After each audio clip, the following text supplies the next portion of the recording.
Hello and welcome to a new video.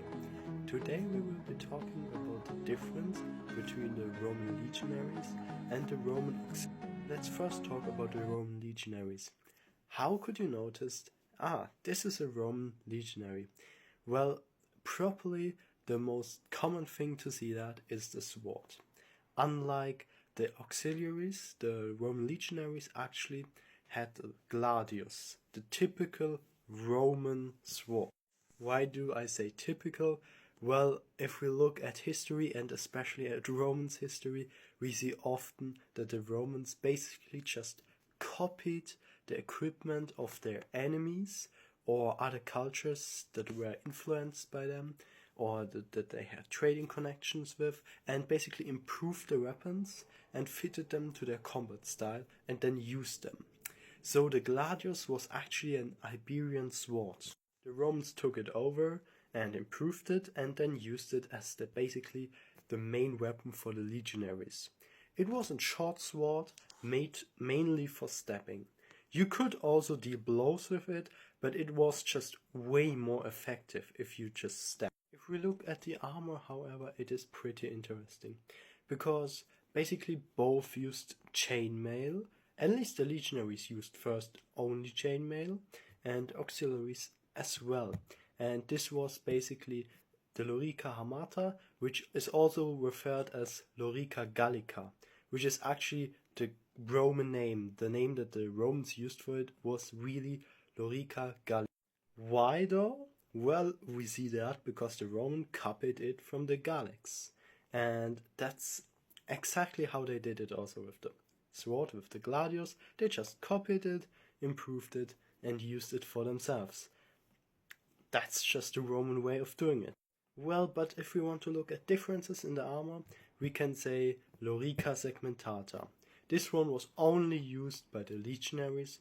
At least as far as I know, the auxiliaries only were really like Lorica Gallica or Hamata, and not Lorica segmentata, because this was like really the armor of the heavy infantry. And then let's look at the personal level, like which are like the main difference between auxiliaries and basically legionaries. Well, the main difference is of course the citizenship. The Roman legionaries had all the Roman citizenship, so they were Romans. The auxiliaries, however, they were recruited from local tribes. For example, auxiliaries out of Iberica, Gallica or Germania, or also the eastern countries. There they had all like different legions that had then auxiliaries from that region or of another region. That can happen. So you could argue that the auxiliaries were not real Romans, but basically just Romanized local soldiers that fought for Rome. And this we also see at the payment. The Roman legionaries earned more, usually, at wages than the auxiliaries. They were basically a little bit the trash, even though you can't really say that, because they were very, very important for the Roman tactic. Why were they very important? Well, that's basically mostly because of their role. Like, the Roman auxiliaries had many different roles. Cavalry they had, light cavalry, heavy cavalry, slingers, bowmen. They basically were like you could really say they were like a very, very important part of the Roman military machine. Without them, the Romans would have real problems, because the legionaries were very good fighters and very good disciplined and everything, but they were slow, and a fast enemy could just outrun them, and just it would be a real problem to fight fast enemies. And that's really important, because you had basically cavalrymen of the auxiliaries that could fight the enemy cavalry. They could hunt down fast enemies. And then you also had bowmen yourself and slingers, which is a real advantage, because just the slow, heavy infantry of the Roman Empire had real problems to fight, for example, against the eastern tribes. Crassus could tell you that Roman legionaries in a desert attacked by Parthian bowmen and horse riders are not the ideal way to fight. He lost many men and lost legions there against the Parthians, even though he had a formidable legionary force. But he just had no chance because the horse riders, the horse bowmen could just ride around his troops, attack them, shoot on them, and when the Roman legionaries came, they could just go away. And that's basically the thing. That's like a real problems for the Romans fighting the eastern tribes, because they had this tactics of just hit and run, and the Roman legionaries were just on foot. They basically could do nothing against them, and that resulted in a catastrophe. Even the auxiliaries, however, though, were there pretty useless because they were just not enough to stop the Parthian threat. But let's focus on the tactics of the Romans actually. Why were the auxiliaries so important for that? Well, they were basically the first line of infantry, or those who secure the flanks. Well, if they are deployed in the first rank, they basically had the challenge, or just like they really should attack the enemy and basically pin them down until the legionaries came and basically finished the enemy off.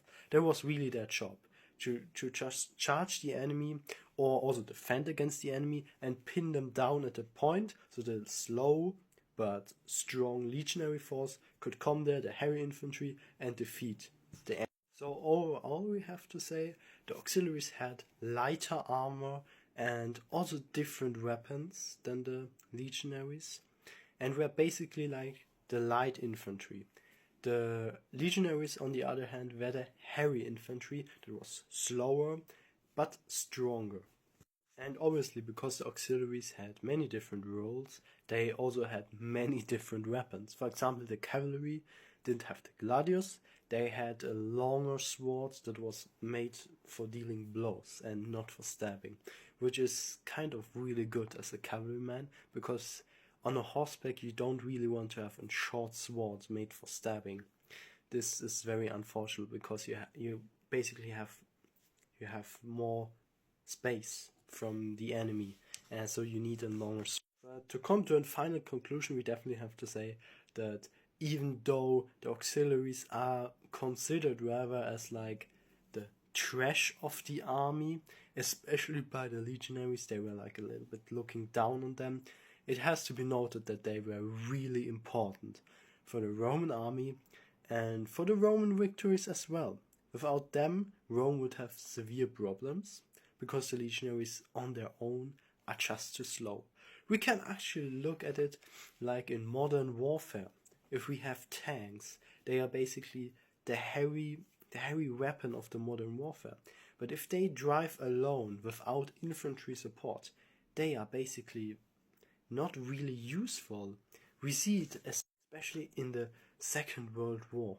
There were battles where basically the Soviet tanks penetrated the German front line and just drove on. The infantry couldn't really hold with them, and the tanks were far ahead of the infantry. So they basically were in the rear of the German front line, and what really happened was, even though I think it was about 200 tanks they had there, they got completely destroyed because there was no infantry support. And without infantry support, tanks are an easy target for enemy infantry with anti-tank weapons or just anti-tank guns, and that's really the thing. And this is with legionaries as well. They are useful, they are strong, they are great, but they are too heavy to actually fight every battle on their own. They needed auxiliaries, especially when they were attacking, to pin down the enemy and then fight it. Alone, they were still great, but against certain enemies you really needed the auxiliaries. Thank you for listening. I hope you enjoyed the video. I hope you could learn something, and yeah, see you next time.